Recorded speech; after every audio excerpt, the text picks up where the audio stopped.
El-Hafidhu Abu Naim el-Isfahani ka transmetuar në librin e tij Ma nuzila fi Kur'ani bi sha'ni Ali nga Ebi Sa'd el-Khuderi, një sahabi i njohur, se profeti Muhammed, paqja dhe bekimet e Allahut qofshin mbi të dhe mbi familjen e tij, i ka dhënë Aliut ditën e Ghadir Humit postin e prijesit.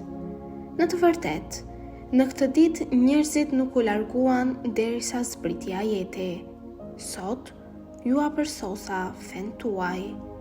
Në atë moment, profeti Muhammed tha: Allahu është më i madhi, që e përsosi fen e plotsoi dhuntin e tij, që është i kënaqur me mesazhin tim dhe me vilajetin udhëheqësinë e Aliut prijes pas meje.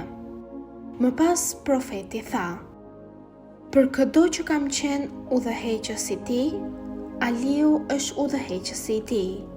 O Allah, duaja atë që e don atë, dhe luftoja atë që e lufton Aliun. Ndihmoja atë që e ndihmon atë, dhe poshtëroja atë që e poshtëron Aliun.